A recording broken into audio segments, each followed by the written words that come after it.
Welcome back to Reading with Jasmine.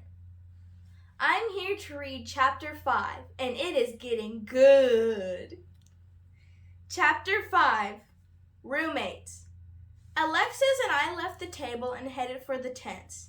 We passed the wombat, magpie, and dingo tents, and stopped in front of the one named Wallaroo. I followed Alexis up the 3 wooden steps onto a little private front porch. She unzipped the tent and held it open. See? Plenty of room for the 2 of us. Wow, I said as we stepped inside. This is amazing. It was not a regular tent. It was like a bedroom in the middle of the wilderness, with a fluffy area rug, a twin-size bed with a purpley blue comforter, and koala pillows. There was even a wash basin and a mirror on the back wall. Alexis bounced onto her bed. Your cot can go here, by the window, just so you know. There's a light outside that turns on every once in a while. It's motion sensor and it might pick up a rule or 2. I grinned. I don't mind that. Kangaroos hopping around my tent while I slept? No big deal. But then my mind started thinking about other creatures that might creep into the night. Do you ever get snakes or goannas coming into your tent? Alexa cleared a floor cushion and a stack of books from the area where my bed would go. Nope, just make sure you keep the door zipped up. I looked at our door, which was flapping slightly in the breeze, wide open for any venomous creature to use. Do you worry a lot? Asked Alexis, tossing a pile of clothes into a hamper. Me? Well, I like to be prepared is all, I told her. Me too, she said. Once we had to take a really long bushwalk to find a hurt wallaby, and I brought exactly enough pieces of gum that last the whole trip without losing flavor.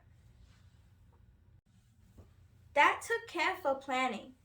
I nodded as if I agreed, but honestly, if I were about to go on a day-long bushwalk, I'd bring special pads for blisters, binoculars, so we could keep an eye out for dangers ahead.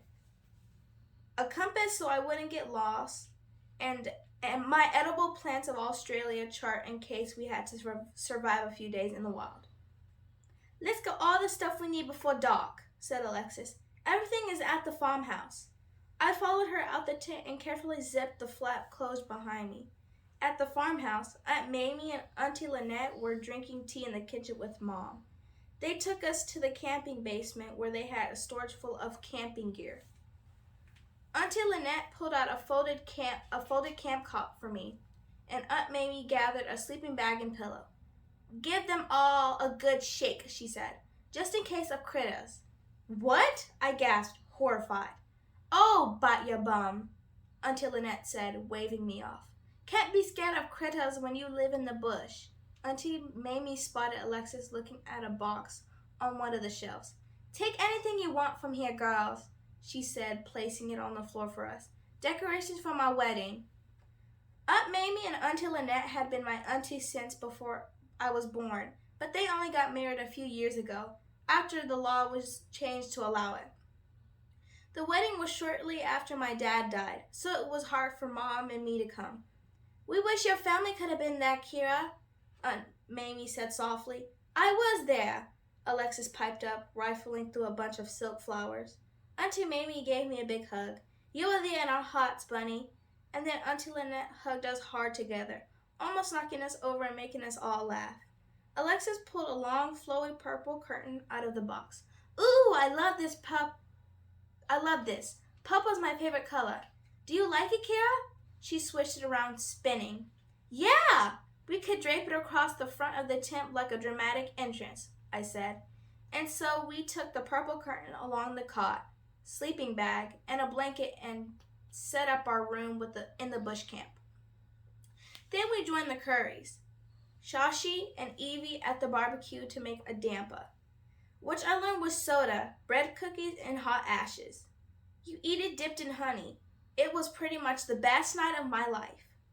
As we walked to our little porch, we admired the tent, a lantern that made the tent and purple curtain glow. It looks so pretty and cozy, I said with a sigh. My friend from home would have loved it. You should take a picture and send it to her. I'll even be in it, Alexis hopped onto the porch and struck a pose. Actually, we're not friends anymore, I said. Alexis dropped her arms. Why not?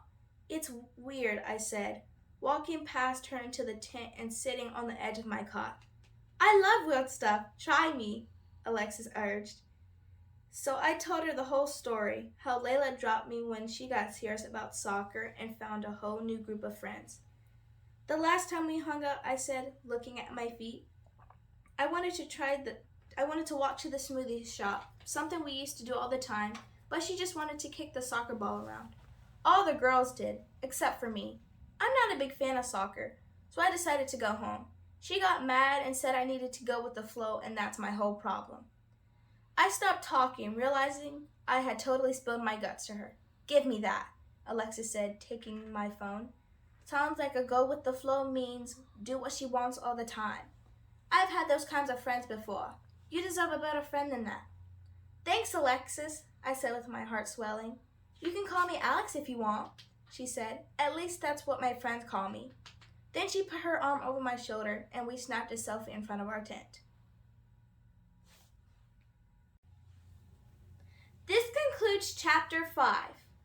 I like the way Alexis made Kira feel more comfortable about telling her about Layla and her. And I think Kira has made a new friend. What do you think?